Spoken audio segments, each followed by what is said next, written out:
நாகையில் 4 மணி நேரத்திற்கு மேலாக இடைவிடாமல் தொடரும் மழையால் சாலைகளில் தண்ணீர் பெருக்கெடுத்து ஓடுகிறது.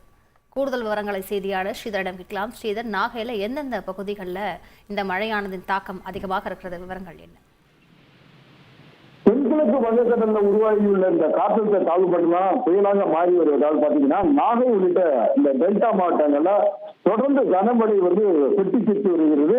இந்த பகுதிக்கு இந்திய வானிலை ஆய்வு மையம் ரெட் அலர்ட்டும் விடுத்துள்ளது. இந்த சூழல்ல நாகை, நாகூர், வேளாங்கண்ணி, கீழ்வேலூர், கீழையூர், திருக்கோளம், வேதாரண்யம், கோடிக்கரை உள்ளிட்ட இந்த பகுதிகளில் பாத்தீங்கன்னா கடந்த 4 மணி நேரமாக கனமழை வெளுத்து வாங்கி வருகிறது. இதனிடையே இந்த நாகையில 4 மணி நேரத்துக்கு மேல கொட்டி தீர்த்து வர மழையின் காரணமாக இங்க பாத்தீங்கன்னா மழைநீர் சாலையில பெருக்கெடுத்து ஓடுது. இந்த கனமழை காரணமாக நாகை பப்ளிக் சாலை, புதிய பேருந்து நிலையம் உள்ளிட்ட முக்கிய சாலையில வாகனங்களை செல்லும் போது முகப்பு விளக்கை எரியடித்தவாறு சென்றன.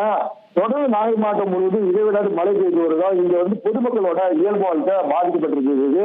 குறிப்பா நாகையிலையும் அதாவது கோடியக்கரையிலும் அதிகபட்சமாக மழை பெய்திருக்கிறது.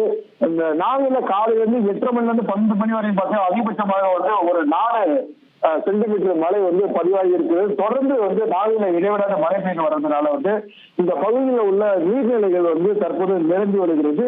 தொடர்ந்து மழை பெய்யறதுனால இந்த சம்பா பயிர்கள் தற்போது மூழ்கும் அபாயமும் ஏற்பட்டிருக்கிறது. தொடர்ந்து புயல் வலுவடைந்து வருவதால் நாகையில் அதிக கனமழை பெய்யும் என வானிலை ஆய்வு மையம் எச்சரிக்கை விடுத்திருக்கு. இதனால இந்த சம்பா பயிரிட்டு இருக்கிற இந்த விவசாயிகள் தற்போது கவலை அடைந்திருக்கிறார்கள். நாகையில தொடர்ந்து இந்த கடல் சீற்றம் ஏற்பட்டிருக்கிறதால அந்த பகுதியில் இருக்கிற மீனவர்கள் எல்லாம் பாதுகாப்பாக அவர்களது படைகளை கட்டி வைத்திருக்கிறார்கள். தொடர்ந்து மேற்கு பகுதியிலிருந்து இந்த ஆறு வழியாக வரும் நீர்த்தடங்கள் வேகமாக கடலுக்குள் பாய்வதை நம்மால் காண முடிகிறது.